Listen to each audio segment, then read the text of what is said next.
Internet, hello and welcome to Koi Cubed, my very first episode as a 33-year-old man. I had myself a birthday. It was glorious. Many of you wished me very well, which I appreciate ever so dearly. It is a bit of a smaller week this week, so not as much to discuss as normal weeks. There's been a deluge of content from Marvel, DC, Image, lots and lots of stuff, but a bit of a slow week, so this might be a bit of a shorter episode. If you guys have any questions, this be a good week to get them in. I do try to check the live chat, but I always check the Streamlabs and Super Chats, and all of that stuff is how I eat, so I appreciate it very much. I hope you're doing very well. It is toasty as fuck here in Southern California. It is a little over 90 degrees here in September, and it is also here in Southern California and everywhere else Bill Murray's birthday, but he's probably here somewhere, so I just wanted to give Bill Murray some love as we dive into this episode. We're going to talk Y the Last Man, we're going to talk that Hitmonkey trailer, we're going to talk some Schmodown business, but mainly we're going to talk about how glorious it is that we live in a time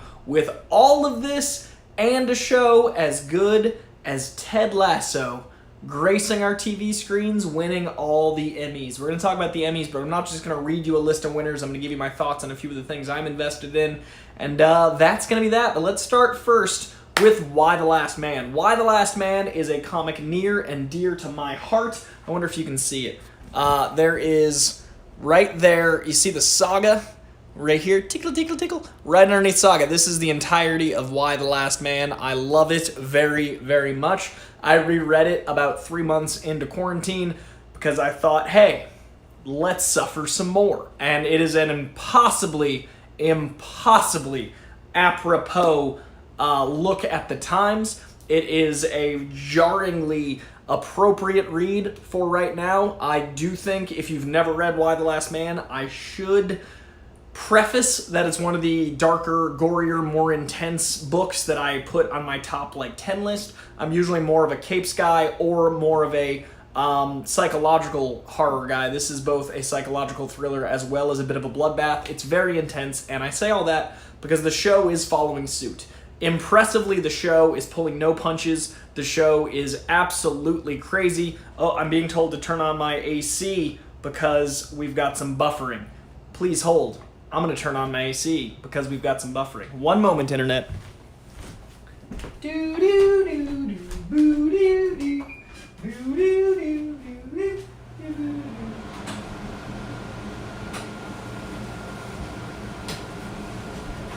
Okay. Maybe that's better? Can you guys still hear me okay? I'm going to check on the chat to see if you can still hear me okay. I don't have my headphones on me, so I can't do the headphone thing that I usually would do as I discuss Y the Last Man. Now, Y the Last Man is, I've only seen the first 2 episodes. The first 3 debuted at once, and the 4th dropped on Monday. This is going to be a weekly Monday show. Every Monday we get new Y the Last Man goodness, but I'm really enjoying how they're pacing the show. The comic book is very specifically a leading with Yorick and then expanding out the supporting cast situation. It's very much a through line through Yorick that then grows out, and I think it's really smart that they're, since you need B-plot, since you need a more ensemble feel, you can really start off the show with an ensemble and then you feel more for these characters throughout. So Volume 1 of Y the Last Man, I'm not disparaging the comic book, but it feels like Yorick's book, and then as you grow out, you get to know Hero more, you get to know a lot of supporting characters more, you get to know his mom more. They've done a really great job making Diane Lane almost as much of a lead as Yorick himself, as much as Hero is, and it's a really strong choice for the show. And like I said right before the AC was needed, they're not pulling any punches. They're doing a really impressive job showing the gravity and the brutality of a world like this, and I love the fact that it feels like Brian K. Vaughan. It feels like the language he uses translated 20 years later through a more modern lens. There's already things that are making it less problematic. There's new characters introduced that really allow it to be a more fleshed out universe, and it's just a really impressive show. Plus, it's got a monkey, and I love Ampersand, so I already feel for Ampersand, even though he's ones and zeros. That poor little CGI monkey's already gotten into shenanigans. The show is exceptional. It's on FX. FX is probably my favorite, it's not streaming, but it's not just cable. premium network that's on TV. FX is so consistent between Atlanta and Dave and Why the Last Man and Always Sunny. They're just such a consistent network. So I knew this was going to be a good show. I didn't know what level it was going to be. And speaking of just the pilot is insanely good because it usually takes me about 2 or 3 episodes to really endear myself to the characters, to really invest in the characters, and this show does it right away. So check out Why the Last Man if you haven't yet. Read Why the Last Man if you haven't yet. It is 5 graphic novels, all of which are insane. It is a beautiful ascent into madness, and the ending will crush you. It sticks the landing of an ending. It really hurts, and even rereading it about 10 years after I read it the first time last year, mind-blowingly good. So check out Why the Last Man. I'm going to be talking about it casually on my weekly water cooler conversations, getting into a bit more spoilers as the weeks roll on. Did not want to start here with a spoiler conversation in case you hadn't seen it, because you should, and you should read books, but it's following very, very, very beautifully to a graphic novel that I love oh so very much.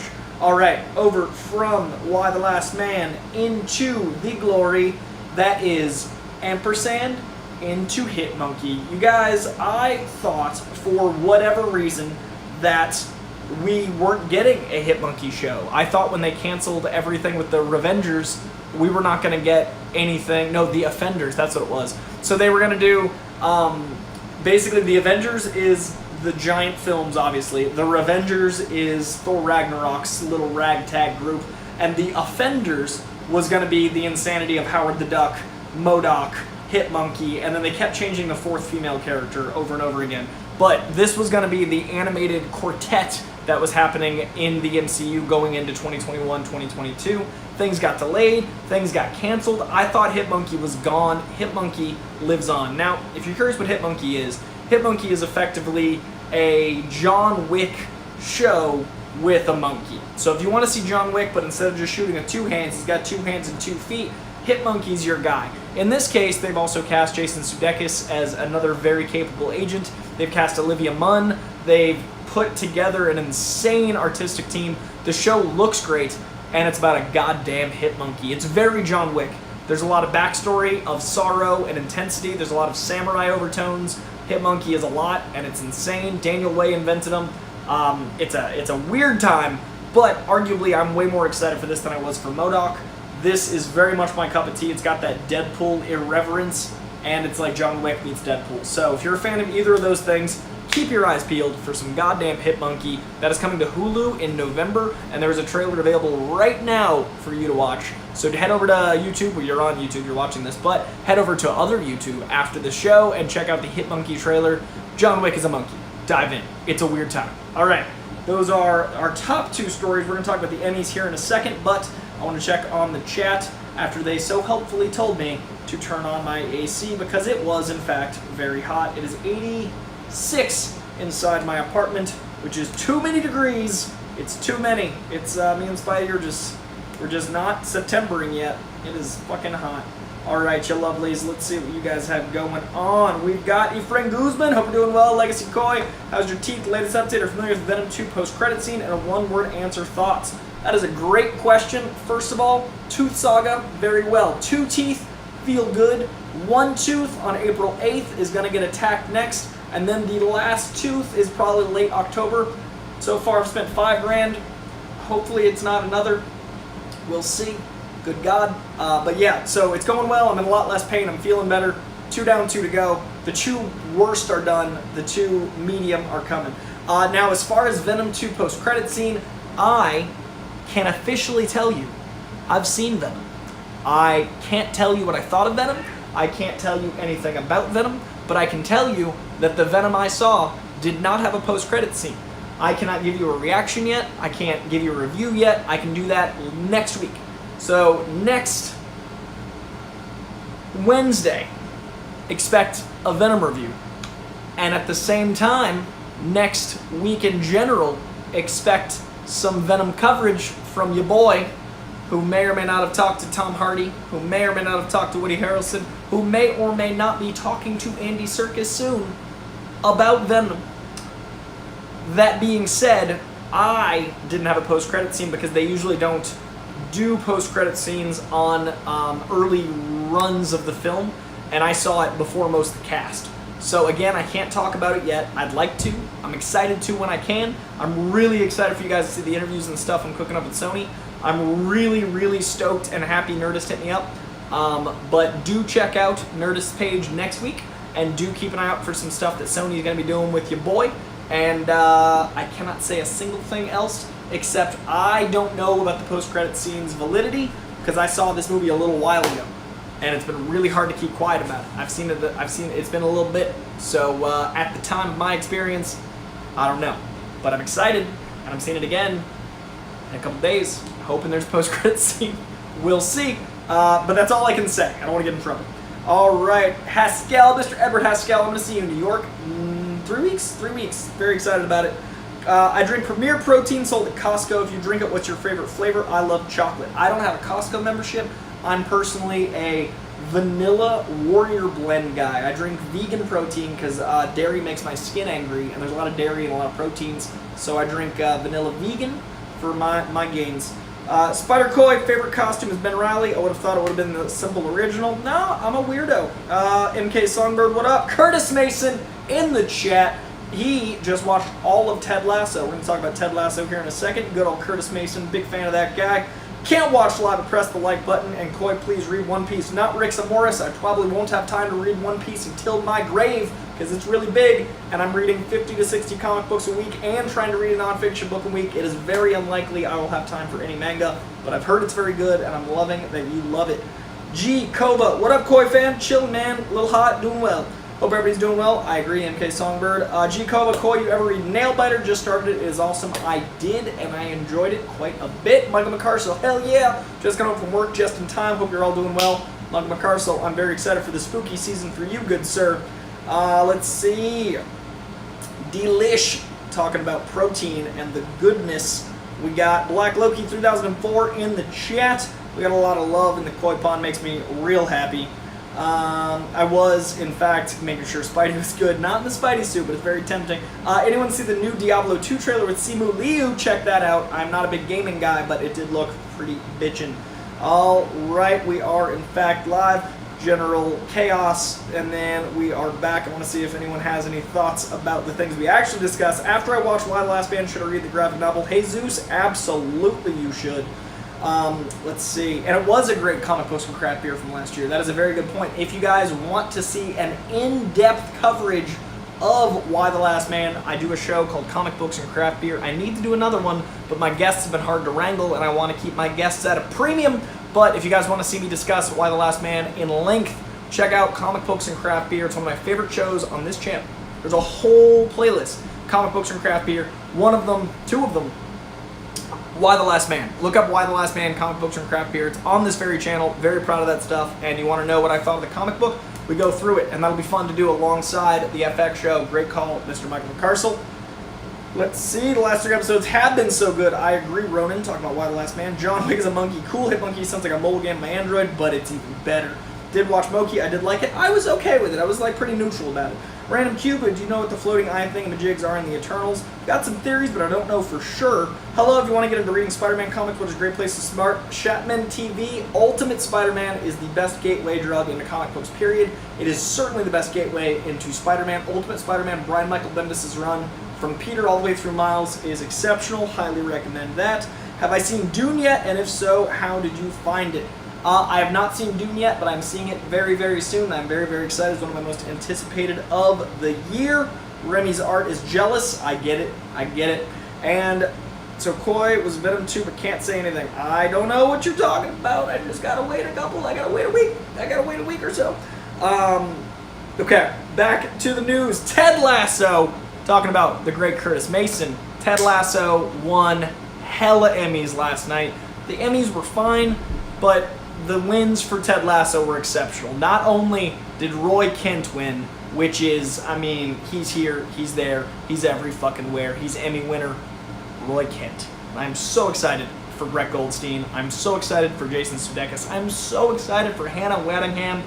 The show was so good. It also won Best Comedy. So it got Best Supporting Actor, Best Supporting Actress, Best Actor, and Best Comedy. The show did incredibly well, and it's all well-deserved. So we're also in discussion of there being a strike for the actors because there's been a lot of not evolving contracts while the world has evolved. A streaming company that is composed of a tech company won hella awards last night, and that's not the same contract that should be from the 1920s for talkies. Like there's a real insane mess for these contracts. So if you guys hear any rumblings about actor strikes, that is likely to happen.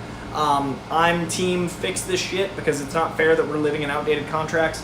But we will see how that goes. Unrelated, well, kind of related because Ted Lasso is a streamer. Anyway, I love how much love streaming content got last night. We're evolving out of really formulaic network television. There is good network TV. There is absolutely good network TV, but it's a balance. There's a lot of good premium TV too. I love that Marvel got some love. It didn't get the love I necessarily wanted it to. I thought there were some performances that deserved a little bit more hustle and love. But the whole thing, top to bottom, and seeing that cast love on each other, seeing Coach Beard in those pants, seeing everyone, I see Jamie Tart in chat. Jamie Tart holding a not Emmy, delightful. It is a beautiful thing, and yes, I did share that video of the cast doing the Roy Kent chant after. Was delightful, and Brett himself swearing up a storm on the stage. You're fucking right. So, as a Ted Lasso zealot, very happy. Someone asked me in my last video, when am I doing my next Ted Lasso review? I'm doing it this week. So I did 1 through 4, which is 2 hours of TV. I'm doing 2-hour chunks. I'm doing 5, 6, 7, and 8, which is the next 2-hour chunk this week. And then I'm going to wrap up the series with episode 12 whenever it ends in October. But I'm not going to be reviewing this most recent episode because that's going in the last chunk. That is probably going to be Thursday. I'd expect my review up on Thursday because I haven't had time to rewatch them with notes. So I watched the show as a fan, and then I rewatch it with notes as a reviewer, and I scrutinize and I do all that. So if you want to know my Ted Lasso Part 2 thoughts, check out that on Thursday. Keep an eye peeled for that glory. I'm going to be doing notes tomorrow, and I'm excited to share more Ted Lasso hype with you guys now that it's an Emmy award-winning spectacular. So proud of that show. Also, Apple's been incredible to me. They invited me to the season 2 premiere. I got to see the first 2 episodes wicked early. I got to go to the Ted Lasso Stadium they recreated at the Pacific Design Center. I got to meet the cast. It was delightful, top to bottom. So my Ted Lasso love has been reciprocated by Apple, and I appreciate them very, very fucking much. All right, back to the world of television, in the world of What If, in the world of Disney Plus. We have a Seth Green returning in this episode of What If Tonight, with Thor basically as an only child. It's what if Thor was an only child. No Loki, no variables, and it seems like it's the most fun episode of the season. Apparently it's a party, the whole episode. I'm really excited to hear Seth back as Howard the Duck. I'm really excited that they're pushing this episode so hard. I haven't heard a lot of individualized press per episode except for the T'Challa as Star-Lord, because we had, for sad reasons, like we knew a lot about that episode because it was the last full performance from the great Chadwick Boseman, but for happy reasons, it seems like tonight's episode is a goddamn party. I've read that you should have a beer and watch it, so I'm very excited about that. I'll be doing my weekly water cooler conversation with that on Friday. We moved that show to Friday after people get out of work, and it seems perfectly timed with having a beer episode. So I'm excited to watch it in the morning, and then we'll talk about it on Friday. So we'll see how that goes. But tonight's What If has Seth Green returning as Howard the Duck. As an acquaintance of Seth's and as a fan of Howard the Duck, I'm very excited to see that world come together again. There's also a weird thing that you can buy that was announced this week. There is a life-size Tom Holland bust. If you're into that sort of thing, it is photorealistic and haunting. It is a lot. It scares me. If you ever wanted a this much of Tom Holland that looks real as fuck and is scary, you can buy it. Google life-size Tom Holland bust and have yourself some nightmares too. I'm affected. I'm a little haunted. It is what it is. Time will tell. We will see. Oh, good God. I don't even know what else to say about it. I just saw it in the news and it freaked me out. I wrote life-size Tom Holland bust for someone. I don't know who it's for, but it freaks me out. Also, tinfoil hat theory. Seth Green back as Howard the Duck in this, and their push for Howard the Duck. I'm wondering if he's in Guardians of the Galaxy 3. We've seen Howard in multiple episodes of What If now. We also saw him in the Collector episode. I would love to see some glorious, glorious Howard in Guardians 3. Maybe. Time will tell. Okay, so Tom Holland, I talked about Venom briefly. Mysteriously. The last bit of news is on my own volition. Went and saw a movie, not as a pundit, not as a reviewer, and I really enjoyed it so very much. I really got to say that Small Engine Repair is my favorite type of contained, intense movie. It's got Jon Bernthal in it. It's got Shea Whigham in it. Two of my favorite powerhouse, like everyone should know these names, but not everyone does, actors. The third guy I'd never seen before, but he fucking blew my mind. He was incredible. Small Engine Repair is about Manchester. Now, I'm from Lowell, which is about 40 minutes south of Manchester, and Manchester's a rough town. Manchester is a rough place to grow up, and this movie's about growing up rough. This movie's about being a roughneck of the New England ilk, and how to mature out of that, and how to think smart, and how to handle your parenting in so many ways. And there's a beautiful, beautiful story wrapped in this very intense tale. There's a lot of incredible scenes of just dialogue between men. There's a lot of good male bonding that isn't the stereotypical, like, bros go on an adventure, or like it's a party movie. Like, this is dudes in a garage talking about shit, and it's incredible. I really loved it. I saw it because of Jon Bernthal. I'm also a big Shea Whigham fan, as I said at the top, but I was so impressed by these three lead actors. I was so impressed by how contained this movie was. I love movies like this. I talk about blockbusters all the time because that's what I usually work on as far as press. I usually work on these movies. But I do want to give some love to smaller films as well, and Small Engine Repair is about fucking Manchester, and it was so good and so accurate to what it feels like to be from that world. I got homesick. I got wicked nostalgic the whole time I was watching this movie. It was like 2 hours of me like thinking, I'm like, I know that guy. Like, I grew up with that guy. And that's an interesting thing because it's a really intense movie. Like, it's not about nice people. It's not about bad people, but it's not about people that you want to run into unless you know them. It's not about, like I said, it's not about guys going to a party. It's really good. So if you're a Boston fan, if you're from Boston especially, or if you're a fan of really good, really contained pieces of cinema, check out Small Engine Repair. I hadn't heard anything about it. I wish it had got more love. I wish I'd seen it sooner. I got the last showing at my theater. Literally was down to one show time a day, and I caught it before it left. So highly recommend Small Engine Repair. And then last bit of news before I check on the chat and wrap this up is Adam Devine, there we go. Adam Levine sings, Adam Devine acts and sounds like Jack Black. There we go, there's the process. Adam Devine is back reprising his role from Pitch Perfect in a Pitch Perfect spin-off show on Peacock. I'm a big Pitch Perfect fan. I had so much fun with those movies. I'm excited for more Aka awesomeness now in long-form television. I think Adam Devine's hilarious. We know each other peripherally. I've done some press for his cartoon, and I'm really stoked for him to get to play with this character long form. Also just stoked for the dude to have a TV show. So I have a lot of personal love for Pitch Perfect, and I'm really excited to see it go forward. So Peacock is making a show out of Pitch Perfect, and if you think Pitch Perfect isn't your cup of tea, my best pitch for it is it's a sports movie, but it's a sports movie with singing. It's basically an a cappella sports film. So if you love sports movies, check out Pitch Perfect. It might surprise you. Curtis Mason just sent a Streamlab, and I only saw the last word, so I gotta check out what he had to say. But I'm already chuckling at it because I think I know what he's talking about. One moment as I dive into what this is, which is, it's like I said, this is very funny to me because I think it's about the Tom Holland bust. Let's see, the great Curtis Mason, as I log in. Man, this is slow because it is hot, as you guys wisely warned me to turn on that AC. We would not have made it a whole episode if I hadn't turned that on, so I appreciate you very, very much. Also, the koi pond has continued to grow. We are a mere 20-some, I think like 29 people from 9,000 koi pond members strong. 9,000 of you lovely, lovely motherfuckers. Thank you. I'm going to try to get this over 10,000 in the next couple weeks. I'm going to try to get this over 9,000 by the end of the 9th month, so I've got like 10 days to get another few folk in here. But thank you very much for the 9,000 strong we are now at. I did mention right before my birthday, I do think I'm going to be restructuring this channel. Right now, it's a long-form based channel. I like doing live streams. I like connecting with you guys. But I do think there's going to be smaller, more edited, brief news segments as well as live streams. So I might make this show every 2 weeks, and I might do 2 or 3 videos a week as well as this show. So it'll be like 4 or 5 bits of content a week, but less long-form stuff, more contained stuff so I can get news to you guys faster. Not sure the plan yet, but I wanted to give you guys the heads up, as there are so many of you now, that is a reformatting plan, and I want to bring in more guests now that's a little bit safer. I've got some ideas for the fall and the winter, but keeping you folks posted. Going to try to grow this to 4 or 5 shows a week. Going to try to do more edited, more short form, and then still keep some live streams here and there, because I like connecting with you lovelies very, very much. We got Curtis Mason. It was... I just looked up the Tom Holland bust. ... It is creepy.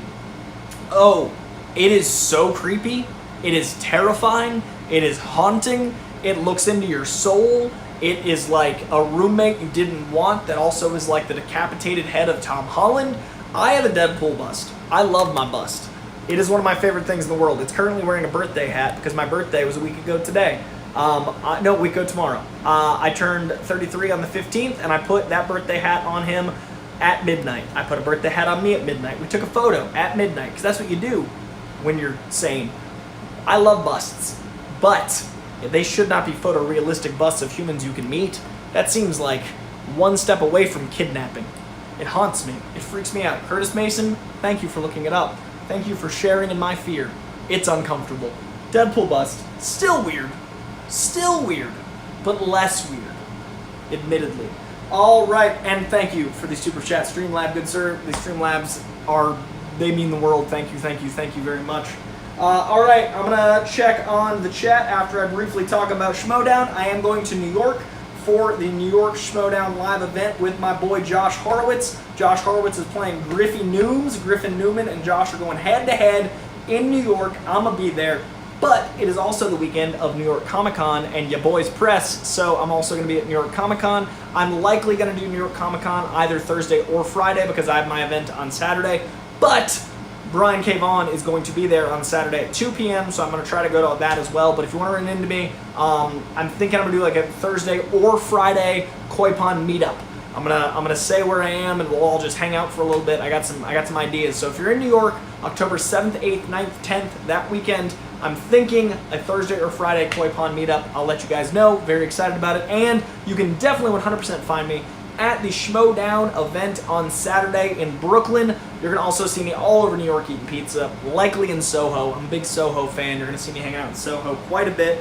Alma Pal also sent in the super chat. Thank you so much, Alma. Alma saying, keep up the great work. Very appreciated. I do love doing this show with you guys, and the positive affirmations that people enjoy it mean the world to me. Thank you very fucking much. Appreciate the super chat very much. So that is going to do it for the news. That is going to do it for the Schmodown. That is going to do it for Curls. I'm slacking, you guys. I want to get back to the gym, but my gym doesn't have a mask mandate because it's not in LA County. It's just outside of LA County. So people are running around without masks on, and I'm vaccinated, and I'm still fucking afraid of the Delta thing. I know 28 people with breakthrough COVID. 28. I know a lot of people, but that's still a fuck ton. It's a lot of people with breakthrough. Anyway, doesn't matter. Not going to get into COVID. But I haven't been working on my gym, and I miss it very much, so I do have some free weights. I'm going to try to mix it up and start a free weight routine here and figure out all of that. And yeah, man, I miss the gym like crazy. I'm going to start running again because it's cooler, and I'm going to change my diet a bit, and then free weights, and I'm going to lose this gut I got for my birthday. That was the gift the universe gave me, was a belly.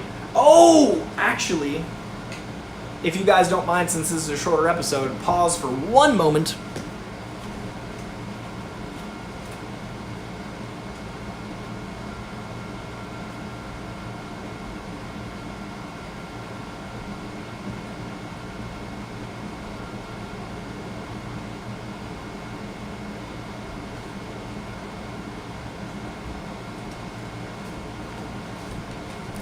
I also got this for my birthday.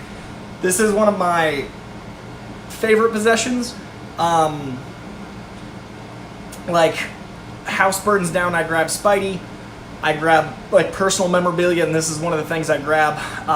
This is a gift from Jim. Jim came to my birthday, and I did not ask for this. He did this on my birthday, and holy shit. I can't believe this is mine, and I can't believe Jim made this for me. Guys. This is my baby. So I have one of my proudest possessions, a original sketch from the man himself, of the man himself. Holy shit. So this is my baby. This is my child. No words, just appreciation. Much love and insane friendship with Jim Starlin has turned into one of my craziest, proudest possessions that I love ever so dearly. I gotta redo all my art so I can hang that somewhere worthy. Fucking crazy. I'm just... that, I think, is going to do it for this week's episode. Let me check on the live chat real quick. I also got so much cool stuff, like I did get that Caffeine is My Reckoning mug. I'm planning on getting a Shrek suit I've been looking at forever. I got pots and pans from my parents. Pots and pans from my parents. I had not had pots and pans in 11 years. I had 2 pans and 1 pot that I used for everything, and they were like, that's not a kitchen, what the fuck's wrong with you? And they got me a pots and pans set, which was very fucking kind. They got me so many cool fucking things. My parents are the best, so I gotta give some love to that. They also got me a Batman puzzle I'm excited to do, but I digress. My birthday was fantastic, and I got to hang out with people I loved, and I got to see friends. I haven't seen my family yet, but I got to see friends, and it meant the world to share that with everybody, and all the love I got for my birthday meant the world, so thank you all for reaching out. Also, a few of you just like sending this and that has meant the absolute world to me. I so beyond appreciate it. It's pretty crazy, this community we built and how positive it is, and again, I'm sorry for all the new folks if you just hear me ranting about like references to old stuff, but restructuring the channel and adjusting to everything else is part of the show, and I always have so much love and appreciation for the Koi Pond and everything they do. And Kristen Deaton, who sent me a birthday gift on Patreon, thank you very much. Kristen, I think with that, I'm going to get either a video game, some of the shirts I've been looking at, maybe go to the tracksuit. They got a lot of options, got some ideas. I got a long birthday list of goals, but that is certainly very helpful towards that. I appreciate it. All right, checking on the chat. Let's see. How many seasons have I watched Shang-Chi? Only 2 so far. Love Shang-Chi. I've only seen it twice because I've been real busy.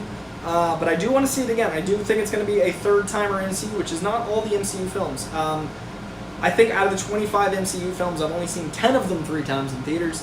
I have AMC A-list, so it's worth going again and again, but I haven't had the time. But I do plan to see Shang-Chi again. Man, I agree, Michael McCarcel. I swear, Kate Blanchett's back as hella for this. Woof. Woof. The irony in you spelling Kate that way when Kate cost me a match because of spelling it the correct way but not having the last name with Kevin, you'll see, but the irony is real. Also excited for the Foundation series on Apple Plus. I do not know anything about that, but I'm excited about it. Lucas A2117 is so far very disappointed in Why the Last Man. Sorry, man, that sucks. Sorry you're not digging it as much as I am, but I'm definitely digging it, but I get why people wouldn't be, I guess. It's good to see a happy episode. Others been dark. I agree, Joseph Ashley. That'll be fun. Wait, does this mean Odin left Loki to avenge Jotunheim? That's insane. That is the assumption. We will see tonight at midnight. Petition to get Koi a life-size bust of his own head. Ironically, Michael McCarcel, I want that. One of my exes actually tried. We know a lot of visual effects artists, and she actually tried to get that made. Did not work out, but she couldn't do it secretly. Basically, they had to mold my head, and I know about the surprise, so it didn't work out. But when I die, I do want a bunch of busts leading up to my grave. I want like a Hollywood Forever Cemetery grave, and I want busts of like all the important years of my life, because I'm an insane person. So yes, I would like a bust very much. They're dope. I know that's weird. I get it. Lewis Cox already saying busts are not my thing. He gets it. Alexander Padilla. Ooh, Lowell, hi from Boston. What up, Alexander? I am a ride-or-die Lowell kid. I'm a ride-or-die Boston boy. It is good to see a Bostonian in the chat. That makes me very, very happy. Do I think Hella will return to future MCU? I think so for sure. I think we're getting much more Kate Blanchett. Can I sing? Absolutely not. What do you think of Tom Hardy saying, when can I eat the Spider-Man? I think it's very exciting. I think time will tell.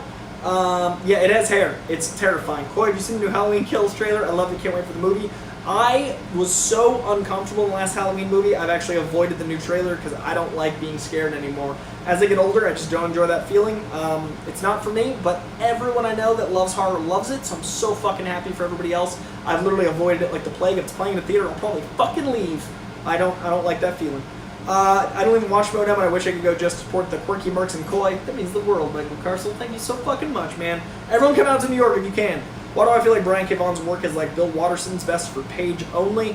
I don't know. I mean, I agree with that assessment. I think it's better on the page, but I still think it's good on screen, because I'm liking Why the Last Man, but I do think it's better on the page, and I don't know if Saga would translate or could translate. Let me know if you need suggestions for reads, Coy. It's the majority of what I do. Michael, I think I just need to get in the habit of it, but I might reach out to you for any specific exercises, because getting in the habit's the hard part. I know probably 20 to 30 exercises per muscle group, because I used to do a personal training thing, but it's just getting into the habit of that versus leaving, going to the gym. The mental thing of doing a workout at home versus here is the problem I'm struggling with. Let's see, people saying it's beautiful. Thank you very much. It is awesome. It's dope. You're at the B-Day present, right? It's crazy. Got a thanks from George Perez. Bravo, sir. You have a drawing of Deadpool by the creator. I do not yet, but that's I'm gonna have that conversation. The new footage of Peacemaker is very short but very funny. Very short but very funny. Of course you want that. Yeah. Can you sing? Absolutely not. And if you don't like getting scared, does that mean you don't like haunted houses? I like haunted houses more than horror movies. It's more active. But I definitely like the rush of adrenaline to be in my control, and haunted houses feel a little bit more in my control for whatever reason. If you can get an action figure of yourself for your birthday, what would it look like? Have you seen... oh, I could ask Ethan Irwin. He does make them. I assume an action figure of myself would just look like me. I don't even know. Maybe me in a Boston shirt? Me like flexing, eating cookie dough? I don't know. I hope he's handsome. That's all I hope. Handsome and in decent shape, not like my birthday shape. Coy, been to Boston a few times, guessing you've been to Mike's Pastry Shop. You're goddamn right, G. Kova. I do need to reach out to Ethan Irwin Joseph. All right, last cue, and then I'm outie. Joseph, I do need to reach out to Ethan Irwin. Joel, with the super chat. Joel says, any thoughts on Star Wars Visions yet? I might get up early enough to watch an episode before work in the morning. I struggle with animation, and I struggle with Star Wars. I will likely not be watching Star Wars Visions. I don't have a lot of time with all the stuff I do watch. I don't have a lot of time for investing in broader fandoms than the ones I'm already in. I'm trying to build more time in my schedule for nonfiction, and I'm trying to build more time in my schedule for like building my business and building my career and building those things up. And the time it would take for me to learn enough about Star Wars to make it relevant to my businesses, combined with my fear of the Star Wars community, has me just really averse to Star Wars stuff. I only started watching The Mandalorian because of Bill Burr, and then I loved it. I'm going to watch Boba Fett because of Bill Burr and The Mandalorian, because they connect. Otherwise, not for me. I love that people love it. I just hate that people hate it as well. And I hate when people hate stuff loudly and make me not like a thing. So I've kind of been turned off to Star Wars, but I'm very happy for Star Wars fans to get so much great content, because I hear it's great. It's just not for me. All right, Michael McCarsel, honestly, once you get used to home workouts, you might prefer it. I certainly do. I just roll out of bed and hop to it. That is the goal. That is the plan. That is the pattern I am trying to build. Trying to build a bedtime first, build a wake-up workout thing second. I have a hard time going to sleep, and then I'm usually up tossing and turning. I need to set a fucking precedent, set a bedtime, set a wake-up time, get to my home gym. Who also says, dude, I wish you'd come to Baton Rouge to visit my haunted house. Me too, man. Maybe 1 year. Maybe 1 year I will make it to New Orleans, because I've only been once for about 6 hours. I got really day drunk, and I love your city very fucking much. I love NOLA very fucking much. Like I said, I was only there for 6 hours, and I really loved it. I slept there, woke up, spent 6 a.m. to noon, and had to keep going on my cross-country road trip. I was driving from Georgia to LA, but I spent 6 waking hours there. Magic City, beignets, coffee, art, drinking, happiness, public drinking. Happy, happy boy.